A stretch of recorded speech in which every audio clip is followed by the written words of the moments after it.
introduced private members' bills reforming the treatment of asylum seekers.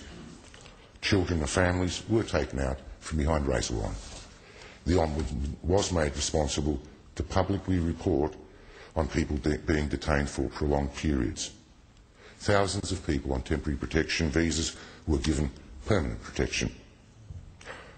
I believe that the resistance to draconian aspects of the anti-terrorist laws and the introduction of a private members' bill to establish an independent review of terrorist laws, which was in essence taken up by the Labor government with much reluctance, served Liberal principles well.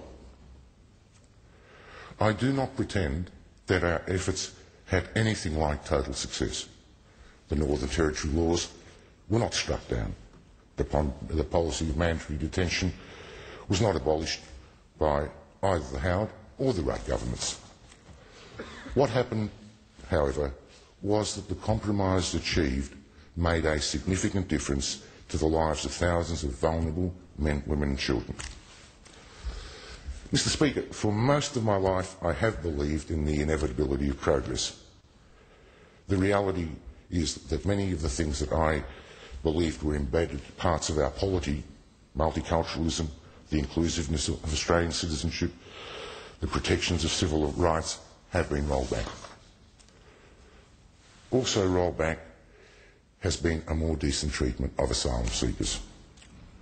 Until a few months ago, I believed that the reforms made by the Howard and the Rudd governments meant that we had irreversibly turned the corner. I wrote that we were closing a dark chapter in our history. This chapter had seen men and women seeking refuge in our country incarcerated.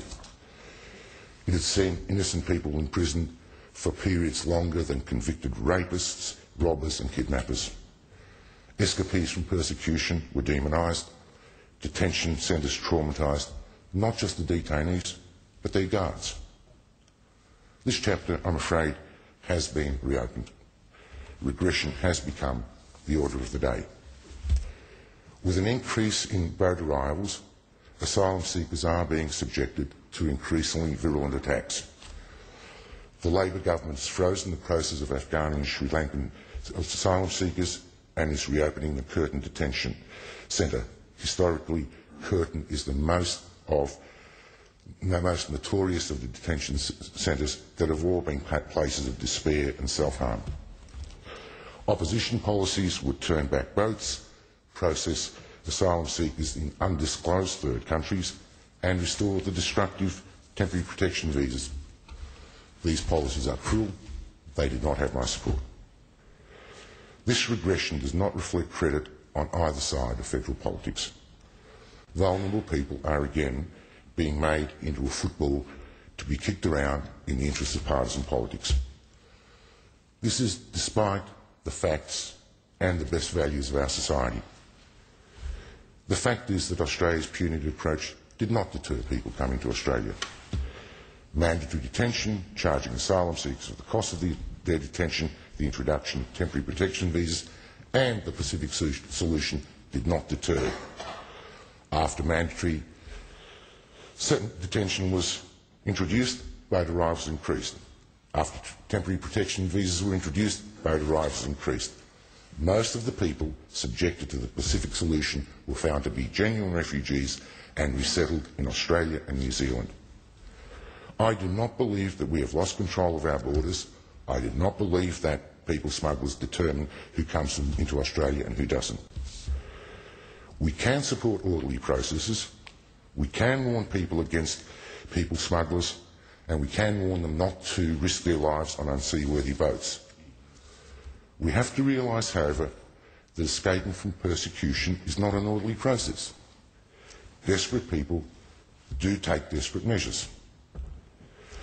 But beyond the arguments about deterrence and what causes what, however, is a more fundamental point. It goes to our obligations. I believe that we have a fundamental obligation as a nation. That obligation is at the very least not to further harm those who bring themselves into our orbit of responsibility seeking safe haven. We should not, as Australians, compound the persecution of genuine refugees by delaying their processing, locking them up in unnamed third countries, or keeping them in insecurity on temporary protection visas. Mr. Speaker, I once said to journalist Michael Gordon that in life there are many things that you'd like to walk past and not notice. Lots. But sometimes you do notice, and when you notice, you have to do something. Well, I have noticed some things, and I've tried not to walk past. Progress is not inevitable. It requires commitment, and it requires it. There are setbacks, there are recessions, but I leave this place still optimistic that Australians will seek and find in their representatives declarations and deeds that elevate hope above fear and tolerance above prejudice.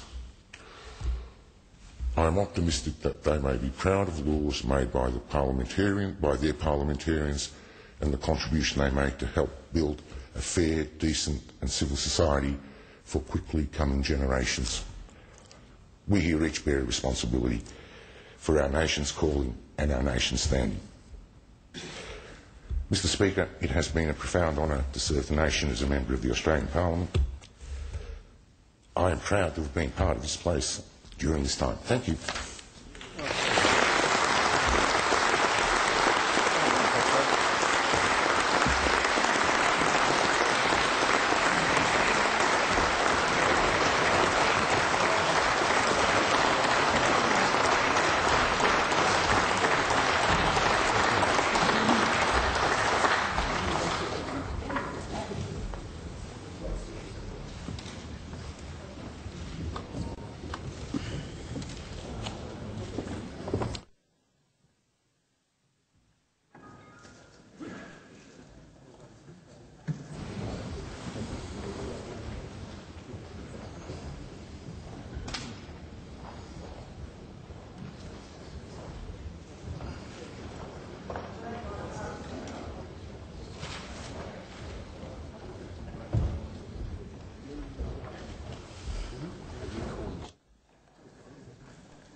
Order. The question is that this bill be now read a second time. The member for Lyons.